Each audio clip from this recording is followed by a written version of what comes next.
Capítulo 7. Ahora, la verdad, mi situación me parecía peor que antes. Hasta ese momento, salvo la noche de angustia que había pasado por la pérdida de la máquina del tiempo, había conseguido mantener la esperanza de que finalmente lograría escapar. Pero mis nuevos descubrimientos hacían que esta seguridad tambaleara. Hasta ese momento, había pensado que mis únicos impedimentos eran la simplicidad infantil de aquellas personitas y algunas fuerzas desconocidas que solo debía entender para superarlas. Pero la repugnante naturaleza de los Morlocks suponía algo totalmente nuevo, un elemento maligno e inhumano. Por instinto, los aborrecía. Hasta ese momento, había sentido acaso lo que siente un hombre que se cae a un pozo. Mi única preocupación era el pozo y cómo salir de él. Pero ahora me sentía como un animal salvaje que ha caído en una trampa y que sabe que su enemigo está pronto a caer sobre él. El enemigo al que tanto miedo tenía tal vez le sorprenda. Era la oscuridad de la luna nueva. Gwina me había inculcado este miedo con algunos de sus comentarios, en un primer momento incomprensibles, acerca de las noches oscuras. No era tan difícil entender qué suponía la llegada de las noches oscuras. La luna estaba ahora en cuarto menguante. Noche a noche había un intervalo de oscuridad cada vez más largo. Y también entendía en cierta medida el miedo que las personitas del mundo superior le tenían a la oscuridad. Me pregunté vagamente qué perversas maldades podrían hacer los Morlocks cuando había luna nueva. Estaba bastante seguro de que mi segunda hipótesis era equivocada. Tal vez en algún momento de la historia, la gente del mundo superior habría sido la aristocracia favorecida, y los Morlocks, sus sirvientes mecánicos. Pero aquello se había terminado hacía mucho tiempo. Las dos especies resultantes de la evolución del hombre se precipitaban hacia una relación completamente nueva, o tal vez ya hubieran llegado a ella. Los Eloi, al igual que los reyes carolingios, habían degenerado en una inutilidad meramente bella. Si aún poseían la tierra, ello era solo por tolerancia. En la medida en que a los Morlocks, subterráneos durante incontables generaciones, les había llegado a resultar intolerable la luz del sol. Y los Morlocks confeccionaban las vestiduras de los Eloi, supuse, y mantenían sus necesidades habituales por mera supervivencia de un viejo hábito de servidumbre. Lo hacían como levanta sus cascos un caballo detenido, o como el hombre disfruta de matar animales por deporte, porque esas necesidades, antiguas y ya olvidadas, han dejado esa impronta en su organismo. Como fuera, el viejo orden ya había sido revertido, al menos en parte. La némesis de aquellas delicadas personitas se cernía sobre ellas a ritmo acelerado. Hacía varias épocas, miles de generaciones atrás, el hombre había privado a su prójimo de la comodidad y la luz del sol. Y ahora su prójimo regresaba, cambiado. Los Eloi habían vuelto a aprender una vieja lección. Estaban redescubriendo el miedo. Y de pronto, recordé la carne que había visto en el mundo inferior. La idea llegó a mi mente de un modo extraño, no como algo traído por la propia corriente de mis reflexiones, sino casi como si llegara de una pregunta exterior. Intenté recordar su forma. Tenía la vaga impresión de que se trataba de algo que conocía, pero en ese momento no supe decir qué era. No obstante, Por más desvalidas que estuvieran aquellas personitas ante su misterioso miedo, yo tenía una constitución distinta. Venía de nuestra época, de esta raza humana suprema y madura, que no se paraliza ante el miedo y a la que el misterio ya no le resulta aterrador. Como poco, conseguiría defenderme. Sin mayor dilación, decidí proveerme de armas y un refugio seguro donde dormir. Haciendo base en ese refugio, podría enfrentar a este extraño mundo, con parte de la confianza que habría perdido al darme cuenta del tipo de criaturas al que me veía expuesto noche a noche. Sentí que nunca podría volver a dormir hasta que no tuviera una cama a resguardo de ellos. Temblé con horror de solo pensar que ya podrían haberme examinado. Durante toda la tarde recorrí el valle del Támesis, pero no encontré ningún lugar que me pareciera verdaderamente seguro. Todos los edificios y árboles parecían fácilmente accesibles para trepadores tan hábiles como los Morlocks, a juzgar por sus pozos. Recordé entonces los altos pináculos del palacio de porcelana verde y el bruñido fulgor de sus paredes, y aquella tarde, cargando a Gwina sobre mis hombros como si fuera una niña, subí las colinas hacia el sudoeste. Calculé que la distancia debía ser unos 11 o 12 kilómetros, pero resultó ser casi de 28. Había visto por primera vez aquel lugar durante una de esas tardes húmedas, en que las distancias parecen engañosamente más cortas. Además, había perdido el taco de una de mis botas, y un clavo comenzaba a atravesar la suela. Era un viejo par de calzado cómodo que solo usaba dentro de casa, por lo que rengueaba. Hacía rato ya se había puesto el sol, cuando divisé el palacio, recortándose en negro sobre el amarillo pálido del cielo. Gwina se había mostrado enormemente contenta cuando comencé a llevarla, pero al cabo de un rato quiso que la dejara bajar, y corría a mi lado, soltándose de vez en cuando de mis manos para correr a cortar flores que guardaba en mis bolsillos.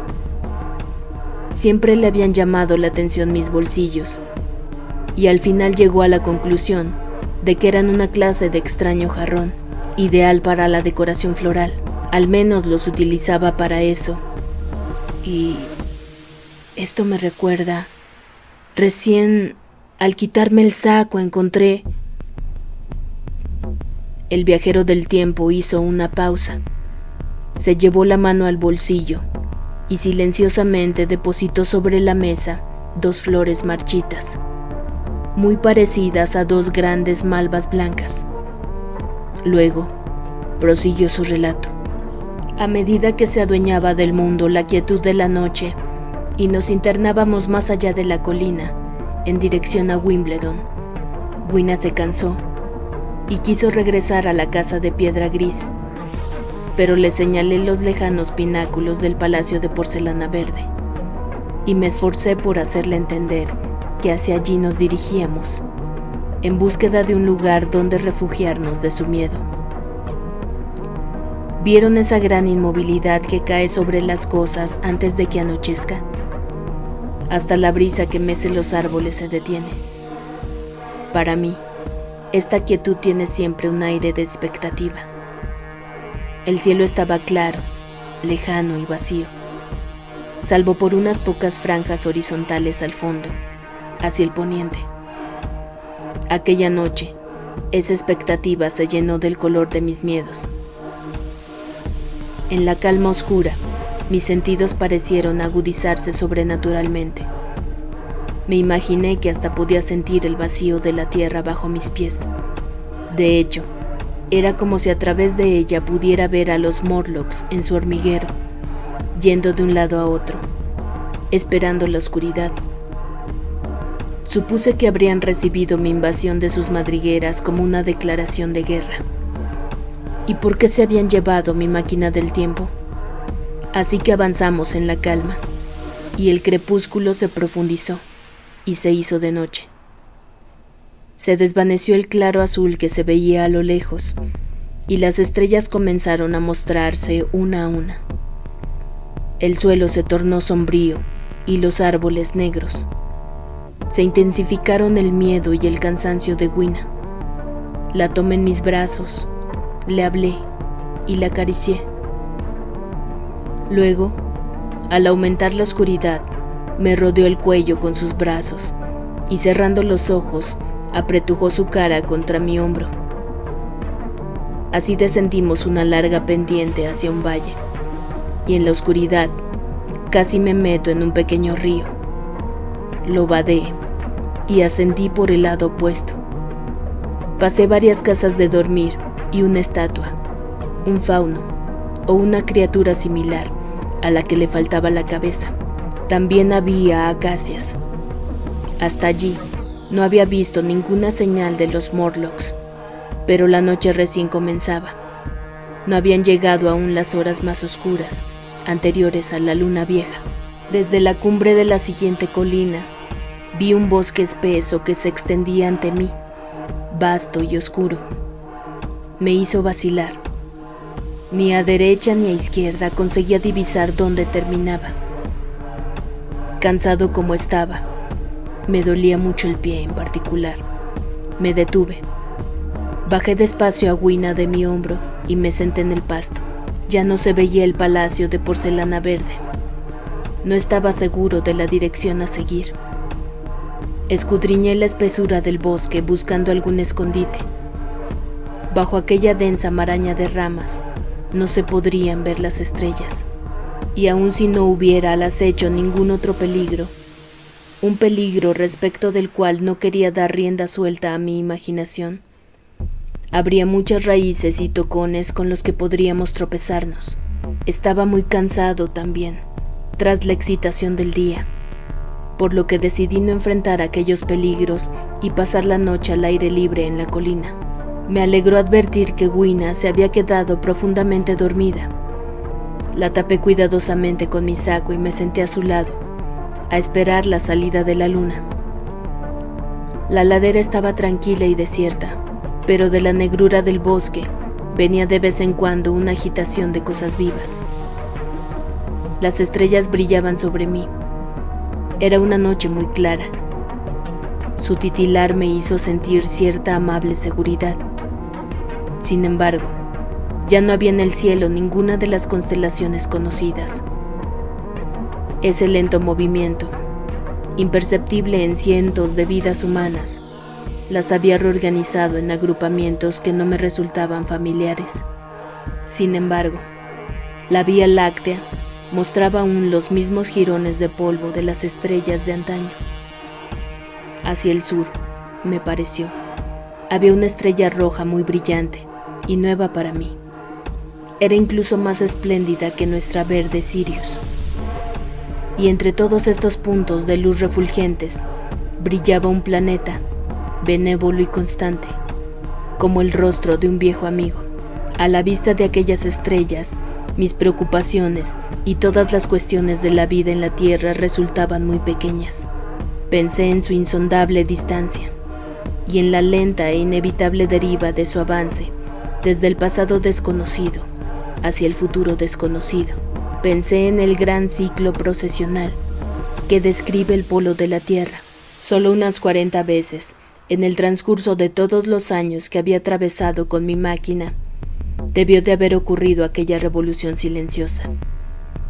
Y habían bastado aquellas pocas revoluciones para barrer de la faz de la Tierra toda la actividad, todas las tradiciones, las organizaciones complejas, las naciones, las lenguas, las literaturas, las aspiraciones, incluso la memoria del hombre tal como lo conocía.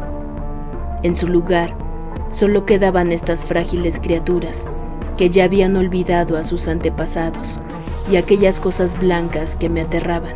Luego pensé en el gran miedo que separaba a las dos especies y por primera vez, con un estremecimiento, comprendí con claridad de dónde provenía la carne que había visto sobre aquella pequeña mesa en el túnel. Pero era una idea tan horrible. Dirigí la mirada hacia la pequeña Gwina, que dormía a mi lado, con su rostro blanco y radiante bajo las estrellas, y me apresuré a desecharla de plano. Durante aquella larga noche, traté de no pensar en los Morlocks y entretuve el tiempo haciendo de cuenta que podía encontrar, en la nueva confusión del cielo, signos de las viejas constelaciones. El firmamento seguía muy claro, salvo por alguna que otra nube brumosa. Estoy seguro de que por momentos debo haberme quedado dormido. Luego, a medida que fue pasando la noche, se difundió por el cielo una débil claridad, al este, como el reflejo de un fuego descolorido, y al fin salió la luna vieja, delgada, puntiaguda y blanca. Ningún Morlock se nos había acercado. De hecho, no había visto a ninguno en la colina esa noche. Y con la confianza que daba el nuevo día, estuve a punto de creer que todos mis miedos habían sido irracionales. Me incorporé y vi que el pie calzado con la bota sin taco estaba hinchado en el tobillo y me dolía mucho abajo del talón. De modo que me volví a sentar. Me quité las botas y las dejé ahí. Desperté a Gwina y nos adentramos en el bosque, que ya no se mostraba negro y sombrío, sino verde y agradable. Encontramos algo de fruta para desayunar. No tardamos en encontrar otras de aquellas delicadas personitas, riendo y bailando bajo la luz del sol, como si no existiera en la naturaleza nada parecido a la noche. Y entonces pensé una vez más en la carne que había visto. No me quedaba ya ninguna duda de lo que era, y desde el fondo de mi corazón sentí pena por aquel último y débil riachuelo de la correntada de la humanidad.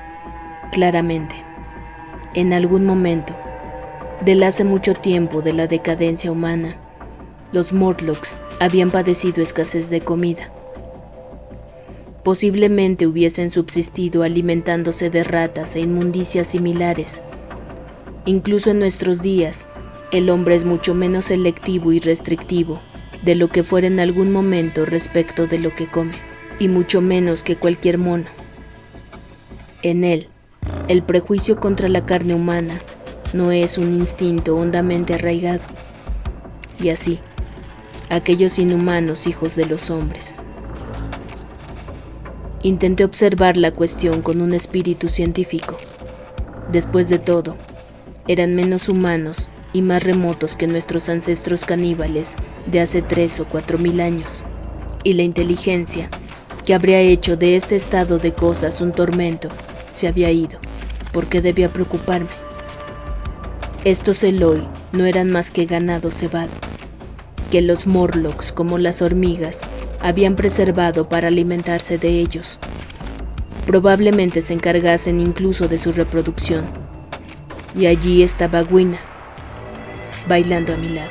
En un intento por protegerme del horror que se apoderaba de mí, pensé que todo aquello había sido el riguroso castigo que la humanidad había recibido por su egoísmo. El hombre se había contentado con vivir cómoda y placenteramente, a expensas del trabajo de su prójimo. Había convertido la necesidad en lema y excusa, y con el paso del tiempo, la necesidad se había vuelto contra él. Incluso intenté esbozar un desprecio a la Carlyle por esta miserable aristocracia en decadencia, pero me resultó imposible. Por grande que fuera su degradación intelectual, los Eloi conservaban demasiada forma humana como para no causarme simpatía, lo que me llevaba a compartir su degradación y su miedo. En aquel momento, tenía ideas vagas respecto del curso de acción que debía seguir. Lo primero era encontrar algún sitio que me sirviera de refugio y fabricarme cualquier arma de metal o piedra que pudiera idear. Esta era una necesidad inmediata.